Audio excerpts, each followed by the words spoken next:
lightweight fight. Here is Bruce Buffer. Ladies and gentlemen, this fight is 3 rounds in the UFC lightweight division. Introducing first, fighting out of the blue corner, Paddy Pimblett! And now introducing his opponent, fighting out of the red corner,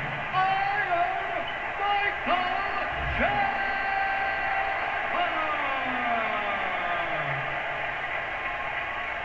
Ready, fight!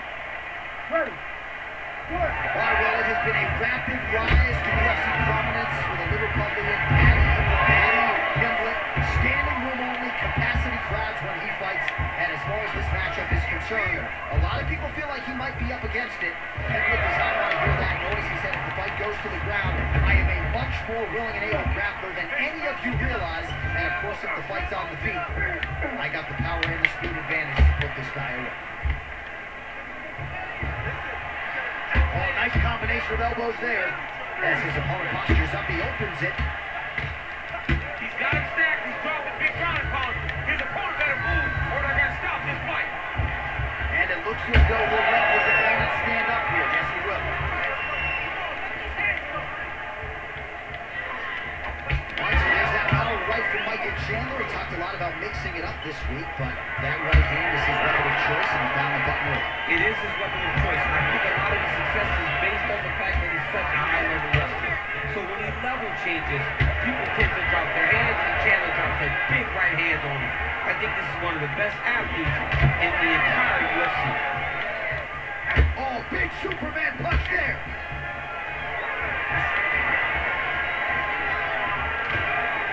Great block there. Oh, he's got the single collar locked in the clinch now. Pimblett's lower jaw now starting to show signs of swelling. Lands a kick. Oh, maybe the best strike he's thrown tonight. The biggest shot that he's landed all night. A massive uppercut land. Oh, what a kick. Beautiful.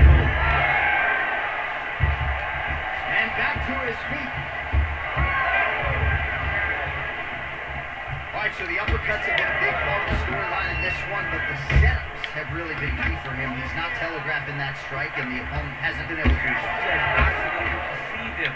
It's a very tricky punch, especially in the way that he throws it. He throws it at a time when you expect so many different strikes, but it's because he has such a vast knowledge of just finding that strike. He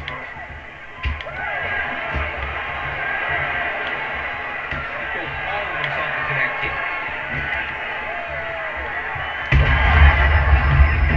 Right there, his opponent's wobble check. He's hurt bad. He cannot take another shot like that.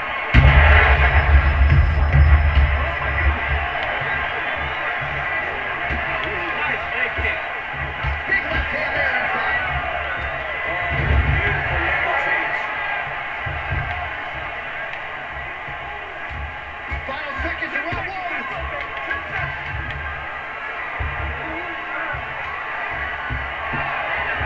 Who's next? So there is the horn, standing ovation from this capacity crowd. Near knockouts by both fighters. Probably the best round we've seen thus far this year. Oh man, this is the best round of fighting that I have seen for a very long time. Why did the bell have to stop? Let's just go 10 minutes straight. Pride rules.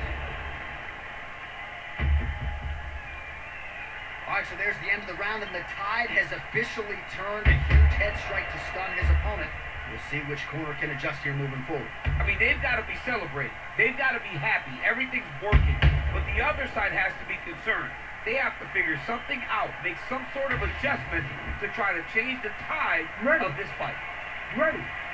Go! All right, let's get to round two. Trying to separate from the clinch. Well, we see this a lot, DC, but in this instance, it's particularly surprising to see a wrestler on his level not attempt to change the level. I don't understand it. You know, when you have that weapon, when you have that ability to take back to the ground, you have to use it. Even if it's to set up your striking. I don't understand why he is not trying to change his level and get to him to be taken. Nice work here on the pitch by Chandler.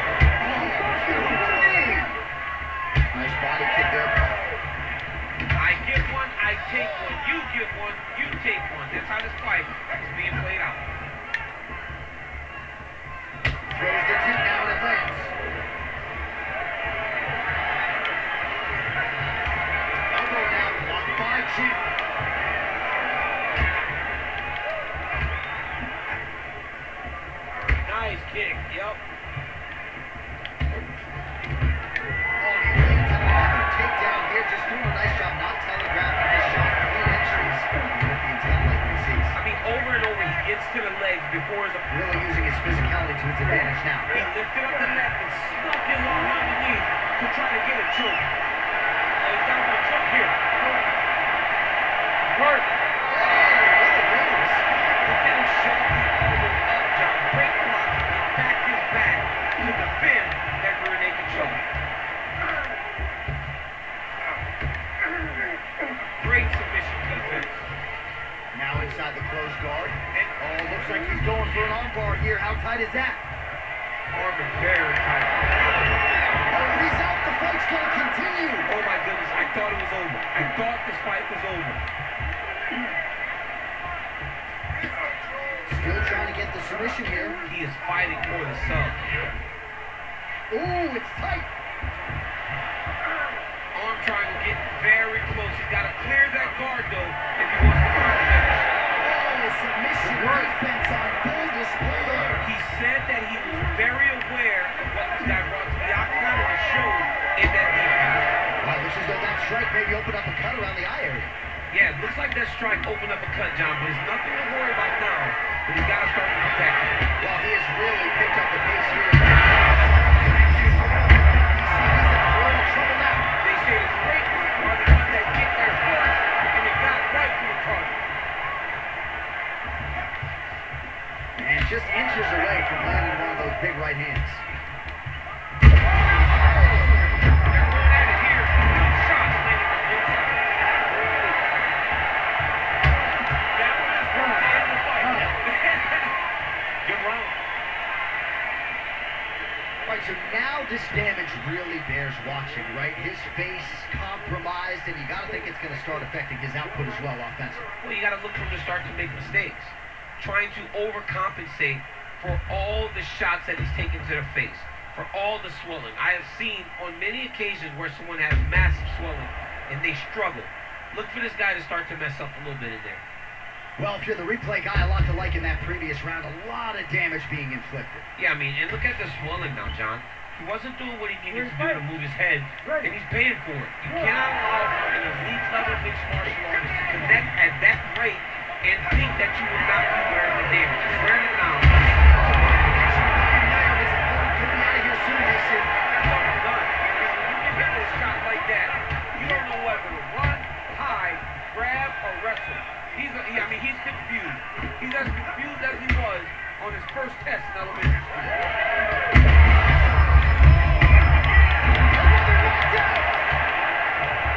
Pimbett's going for an arm here. Arms in tight. Oh, he got out.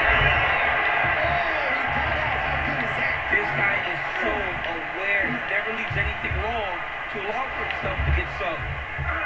Can't get it. Good awareness by the defensive fighter.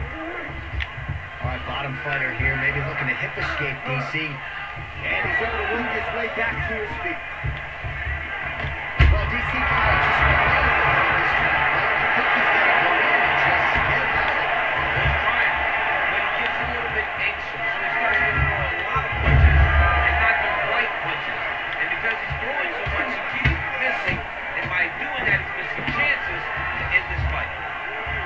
So the blood really starting to flow. Every time that area gets targeted, that cut's getting worse.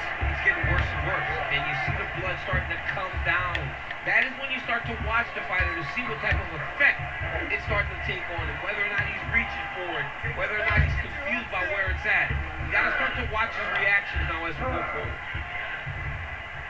Chandler gets back up again. We passed the midway part of the third and final round. And now they separate. Well, the strike lands there, so he did hit the desired target, but it almost... There as he lands, and maybe time to get the bonus checks ready. I mean, this fight is about done. He's got him hurt very badly. Now he has to find one more strike to end the night. So the swelling at this point appears to be critical. UFC President Dana White to our left looks concerned. What's the referee doing? The time is now. Oh, he's tight guillotine. Oh, gotta protect your neck. Guillotine choke is locked in.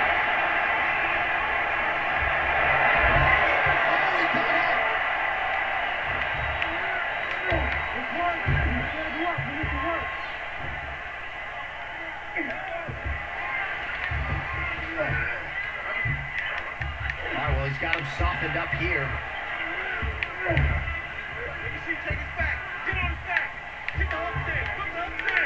And now he's just a joker. I think he's got it. He's deep. Very smart there. You never favor submission over a dominant position. Oh, heavy shots right there. Do you believe it?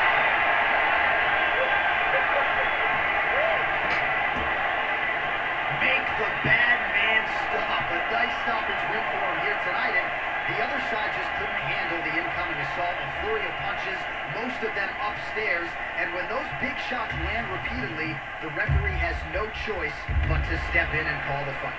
All right, let's get you some replays now. Certainly a lot for our replay guys to work with in the truck. This was a clinic tonight in terms of mixed martial arts acumen in every realm of the game. And once he got to the top, he started to land brutal ground and pound until the fight was called off.